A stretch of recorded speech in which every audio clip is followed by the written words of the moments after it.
All right, everybody, welcome to Earth Science. Welcome to Experiment 3, Sugar Cubes. This is my fifth take. I'm hoping this one works.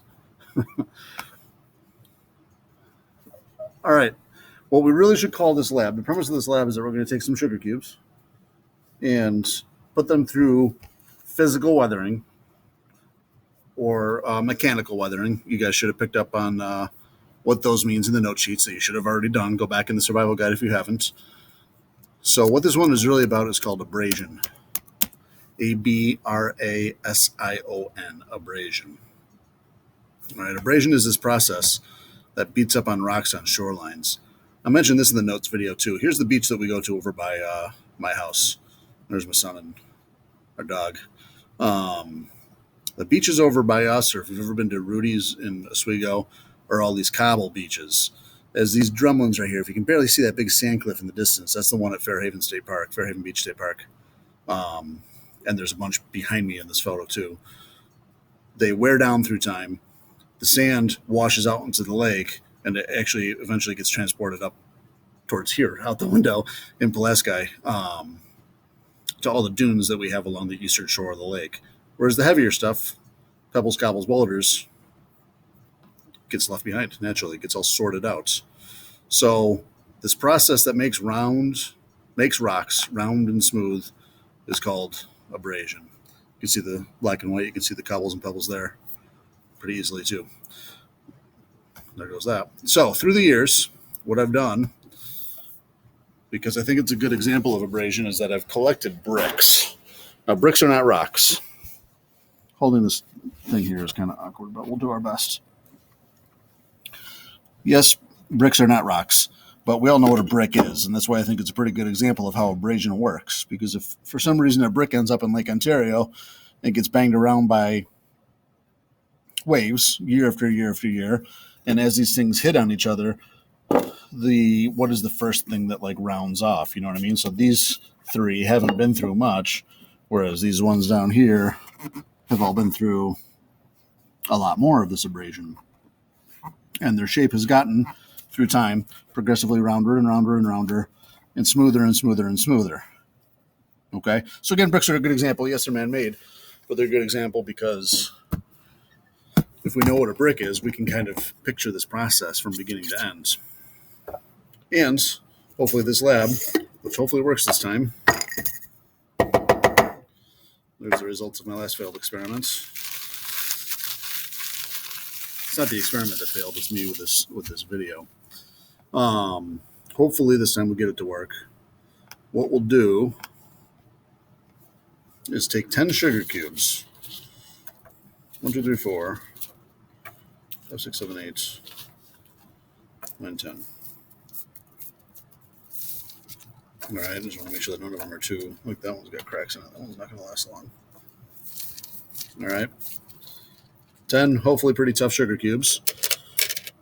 We're going to put them on a balance. We're going to get the mass, and then they're going to go through 10 separate 1-minute trials of shaking in a glass mason jar to mimic that process on the beach of them banging into each other. It's I think a common misconception. Excuse me. I think it's a common misconception that the water like rounds off the edges, and it's not. It's the interaction of the rocks with each other as they bang into each other that has a lot more to do with it. Maybe the sand that's in the water that's washing, could that be part of it? Absolutely, it is part of it. But that's still, I mean, sand, if you were paying attention on the note sheet, sand is a sediment too. Sand is like a very small version of a rock. So it's really the same process, whether it be two big rocks running into each other or one rock with a whole bunch of little tiny bits of sand running into it. That's going to be the deal. So at 0 minutes, if I tilt this down and pick up a little bit, you should be able to see the digital scale. We're at 23.3 grams. So that's where we're starting. So your job, like we've been doing in labs all year here, is going to be to throw that number right in there, 23.3. That's your data, which I'm doing. And now class data. From a past year. This is a class from 2019 called Juan de Fuca. That was the name they picked. Their average was 28.7 at the beginning, which is weird that it's that much heavier. I wonder if they like lose moisture or something as they sit in a supply drawer for 2 years.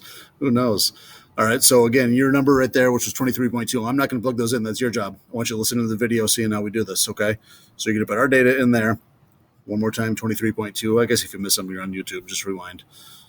Then we're going to do a minute worth of shaking. Now, I think the first one, I'm going to have you watch the whole thing so that you see what we're dealing with here. And again, like I said in one of the other ones, students tend to enjoy these labs. They're messy and noisy. We throw in some tunes. Used to be a fun day, and it will be again, but unfortunately you guys are here during the COVID year where we got to do it on YouTube. So I'm going to shake this for a minute, and yes, I'd like you to stick with me through it, through the other ones, hopefully without screwing it up. I'll pause it as I shake so that you don't have to sit there through the whole entire minute of shaking, and you can get through this a lot faster than the full 10 minutes. Now, one of the goals is to shake it with the same rigor the whole time. If I were to go after it, when we would do it in class, if you had one person that would grab it and go crazy and another person that would grab it and just kind of like, you wouldn't get consistent results. One of the interesting things is that if I shake it more or less rigorously, that messes it up. What if I did it with the same exact amount of shaking? I don't know what you would call it. What an interesting question is when through this process would it break down the fastest? Think about it. Make a guess in your head. If this is the shape, when would we lose the most mass from this? When does this have the most to lose? Or what shape is most conducive to losing mass? And with even shaking, hopefully we will get results that support that. The class averages do support that. And, in general, it's better to use class averages because then you like whittle out anybody's individual little errors. But since I'm on my 5th trial of trying to do this on YouTube, I'm not going to do it over and over and over again. We'll do it once. Hopefully it works this time. We'll use the class averages. We'll all be good. All right. So I'm going to shake for a minute. Stay tuned for the minute, and then we'll do more.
All right, there we go.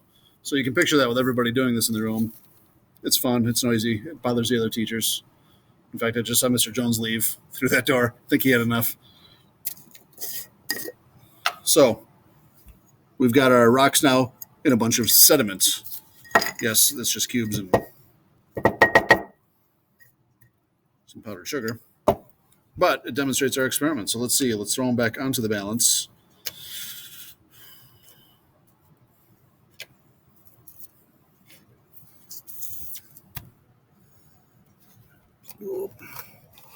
You are at right now 18.7.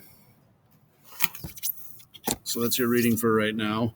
Class average, and again, these started higher. I don't know why, but they did. Class average, and don't worry about it. It won't affect any results. It's all going to be good. I think both curves are going to, like this curve looks good. I already know it. I think ours on our data will as well. We'll eventually plot 2 line graphs on this thing with both sets of data. All right. So to avoid having you have to sit there and watch me shake or trying to figure out how to fast forward it, let's, what I'll do, and hopefully not screw it up this time,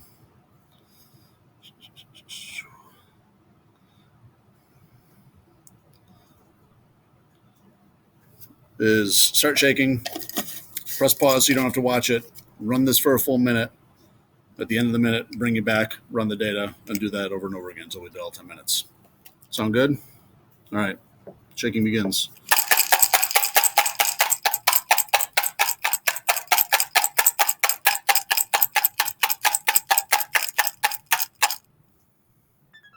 Okay, so we went through a minute in real time while you guys were paused for a little bit just to save and tape, right? Oh, this thing's getting jammed up with sugar.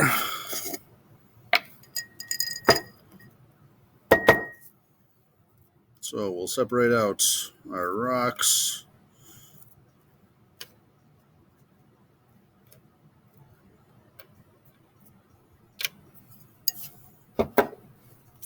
And there we are at 15.3. All right, so 15.3 was our number. At 2 minutes, the Wanda Fuca class was at 21.7.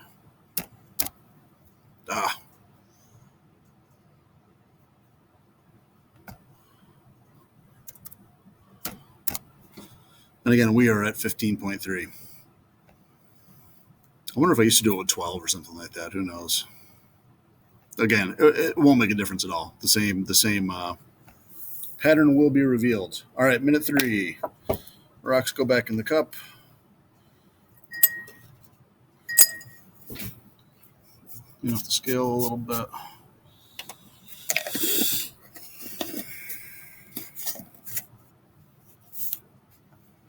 Get you guys ready to pause. Start this. Here we go.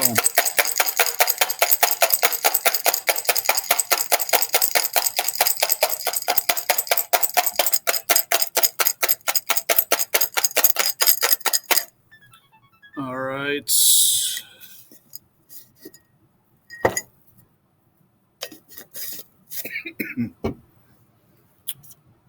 We are rolling. We got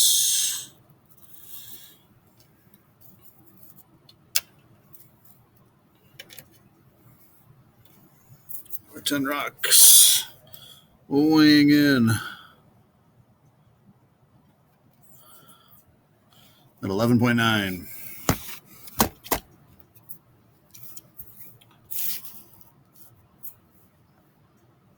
And our 2019 class was at 19.0.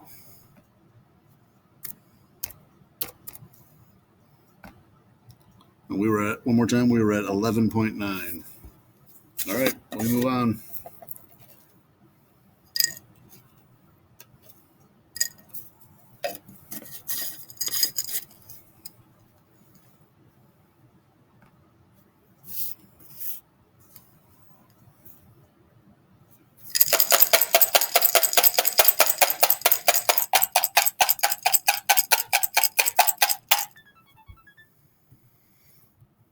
All right. Oh.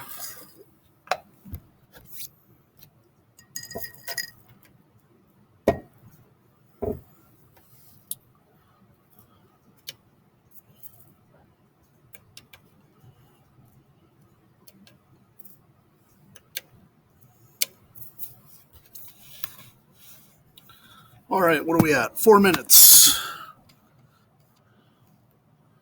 9 points. Oh, where's she gonna rest? 9.5? 9.5. Wow, that seems like a lot, huh?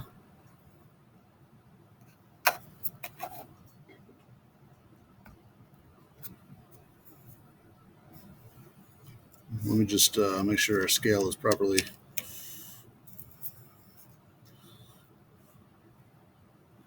Yeah, it is. All right, we're going with it. I'm going to do this video a 6th time. So we're going 9.5. Maybe the class average really is going to be the best to go with. They are at 16.9. And we were at 9.5. Yeah, great. More.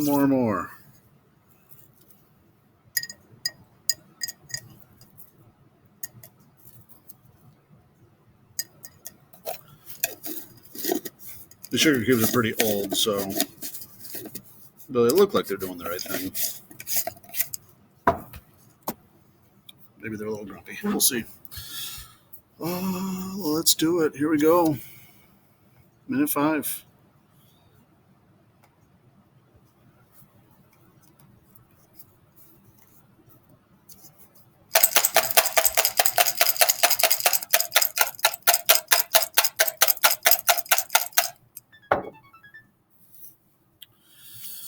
Okay.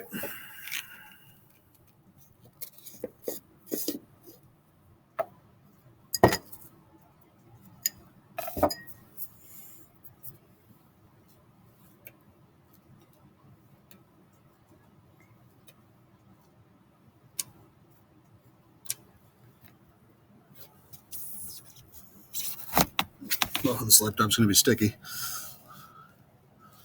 7.9. I mean, look at the cubes, too. There is a section on this where you got to make observations. And, of course, being on YouTube, that might just mean go back in the video for a hot minute and look at them as they go. But you might be doing that. You might be expected to do that.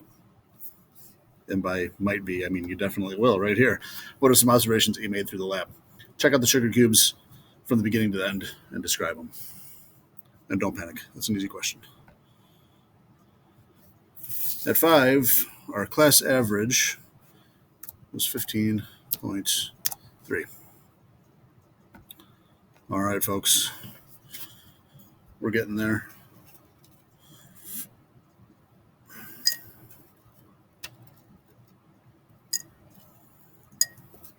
Look at the fun you could be having if you were here. And we could do fun stuff like this.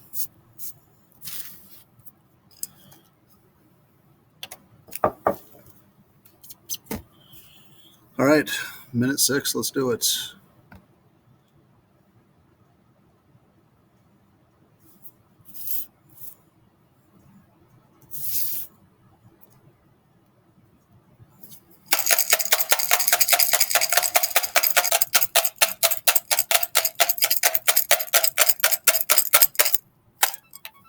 All right.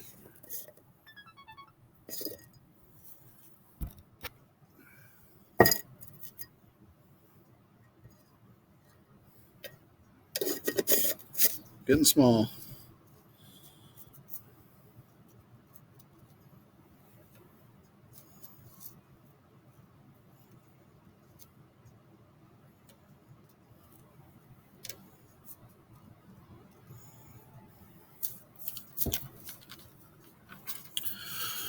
$6.3.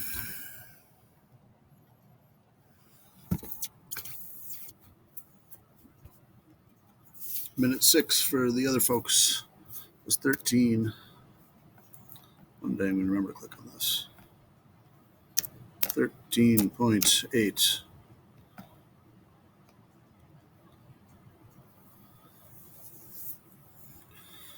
All right. 1, 2, 3, 4 to go. Mr. Jones just came back, so we're going to see if we can bug him a little bit. If he comes right to his room.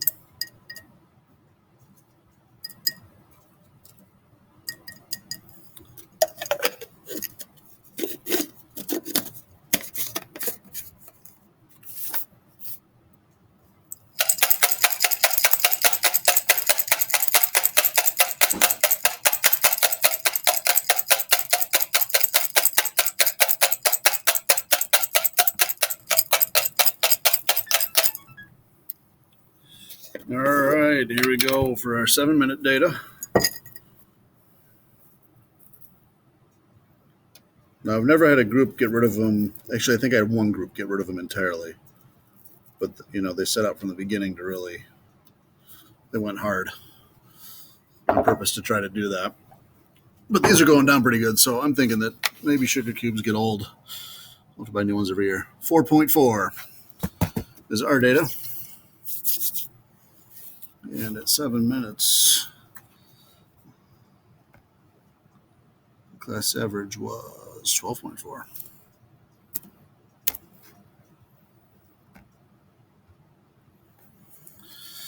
Excellent. 3 shakes to go. We're getting there.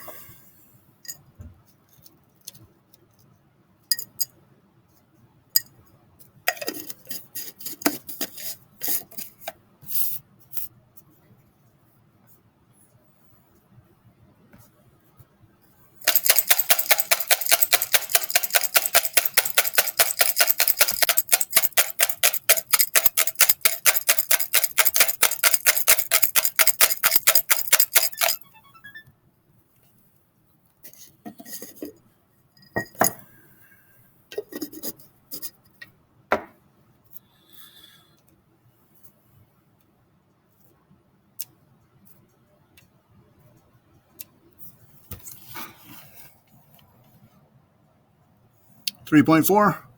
And look how tiny they're getting.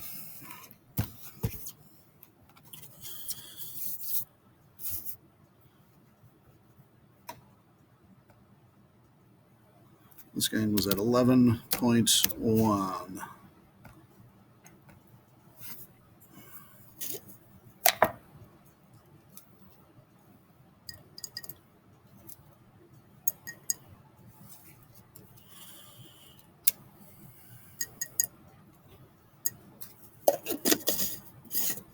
All right, folks, hang in there. We're almost there. 2 shakes to go.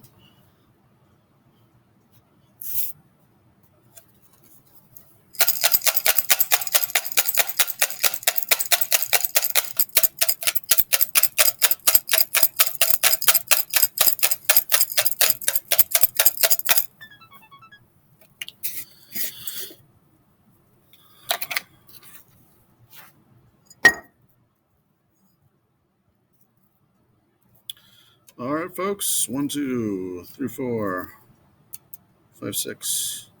Still got all 10.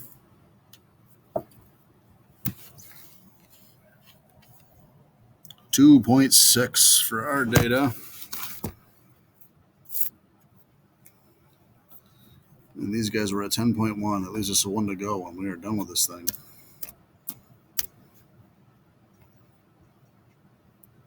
We get a tired arm going for this for 10 minutes. Sympathies to everybody that did it before. Of course, usually you have partners and you pass back and forth, but like I said, that can lead to inconsistencies unless you and your partner shake very evenly.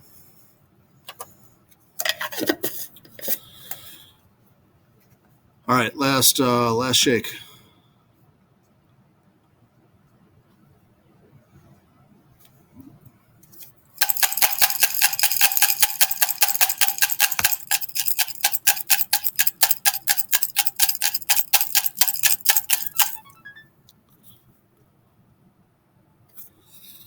Okay.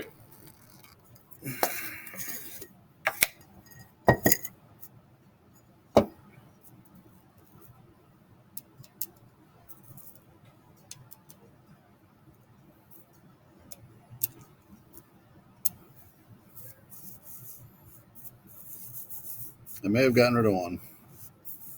Oh, so tiny. Final reading, 1.9, and look how small those rocks got. Final reading for the class average was 8.9.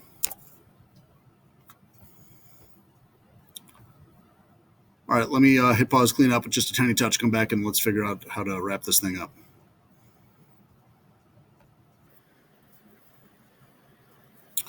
All right.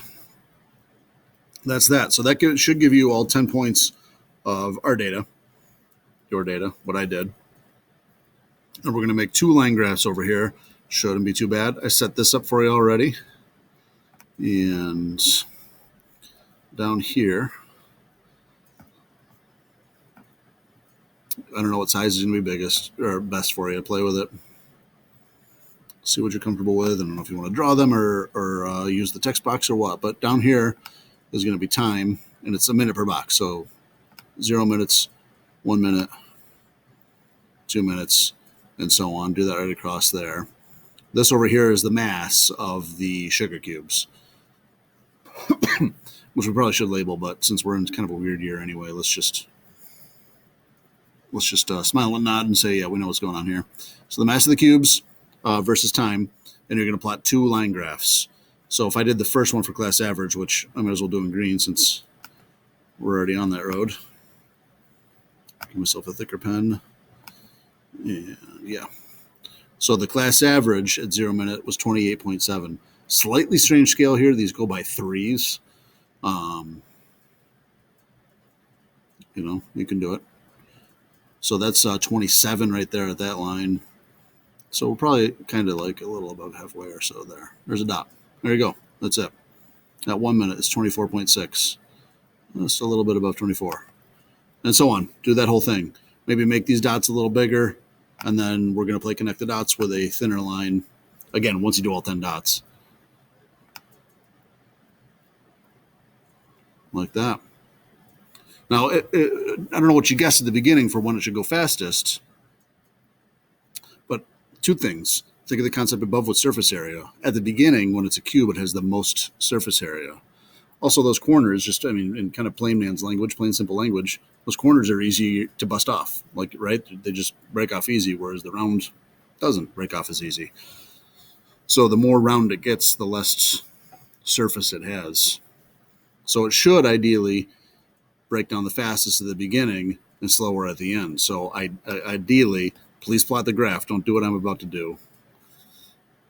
But if I were to guess what this thing looks like, is that it goes down steep and then it kind of planes off. Whoop, except for that little dip right there because I flinched my hand. This would indicate that the rate of change is the fastest towards the beginning, and then it tails off towards the end. It gets a little bit flatter. I don't know. It really should look more like that probably if I were better at drawing in Cami. Okay, but I don't want you doing that. Go ahead and actually plot the graph. Use real data. And you'll do two of these. You'll do one for the class average and one for your line in a different color, please. Give me some observations. There's experiment 4. More fun to come. Let's look at the questions for experiment 3 real quick and just... oh, yeah, we're going to want to talk about these. So describe the shape. You can do that. You're good. Now this is calculate how much came off each minute. So how do I do this? And I wrote this in there. People have historically struggled with this. I think conceptually it's easy. Maybe, I don't know. The math just gets, people get fouled up. I don't know. But what we want to know is how much came off each time. So in the first minute, how about I do it for the class average? In the first minute, if we go back up to the class average, it went from 28.7 to 24.6. And if you're like me, it's calculator time. Yes, I want to open a calculator. 28.7 minus 24.6 is 4.1. So from here to here, we lost 4.1 grams of sugar. So that's what's going to go in that box. And yeah, this is a lot of arithmetic. I don't know if you want to open the lab twice or take a picture of it with your phone, or because this sliding up and down is kind of for the birds. But you're clever folks. You'll figure out a way to make it easy. Grams should be there. Yeah. And then in the second minute, how much did it lose? Go back up, or again, figure out a better way to do this. In the second minute, it went from 24.6 to 21.7.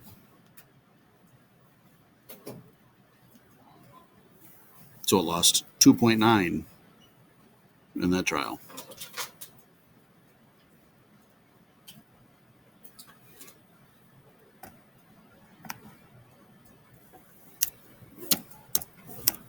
All right, and so on, and so on, and so on, and so on. We technically did 11 numbers because there was a 0 minute reading and then 10 minutes. That means there's 10 increments within those 11 numbers. So just copy from one, or subtract from one to the next, one to the next, one to the next. Now, if we did it right, and again, this follows what happens with that steep slope thing up there, we lost the most at the beginning, and we should lose less and less and less as we go through the experiments. Okay? Let's, class is going to end here. Hey, thanks to the drizzle class, 9th period drizzle class on Blue Days, for listening to me shaking that jar while they were working on the landscapes lab. Good job, Blue Day drizzle class. I'll be right back to finish up these questions with you. Okay, so we got that. Again, we should have the most change towards the beginning, and it trails off as it goes. Why might the class average data be more reliable? Well, you got more, you got a bigger sample size, so that means anybody that maybe made a mistake or measured wrong or didn't consistently shake, those get weeded out by doing class averages. So that's a good idea. Looking at this data set, approximately when in the experiment was the rate of loss the fastest? Again, go by the numbers, but it should be fastest at the beginning, because if I've explained what might have been different, because the corners are the easiest thing to break off, and or early in the experiment like that, the cubes have the most surface area. In fact, a sphere is this might be going on an aside. after we're half an hour deep in this thing already. But a sphere is the shape that has the lowest ratio of surface area to mass. So a spherical ice cube is the perfect ice cube because it has the least surface touching the outside, which means the least is going to melt, but it holds, I don't want to say holds cold because that's not a thing, but will most efficiently cool the drink without melting water into it. That's rambling. Don't worry about that. But as they get more spherical, there's less surface, so they're going to wear down slower. With your examples, go back up to the graph and tell me, and that's, again, I said that already, but it should be steeper there. The steeper the graph, the faster the change. Go look at Affinity's brick box in the classroom, make some observations, and that, again, that was at the beginning of this video. And if I can come back over here again, the idea is that a brick, when bouncing around with all those cobbles in Lake Ontario, will continue to get rounder and smoother, and that's what abrasion, ladies and gentlemen, is all about. Wow, 31 minutes, and it took me 6 takes. Congratulations, you're done with part 3. That means there's still part 4. Oh, man. You can do it. You're getting there. Keep it up.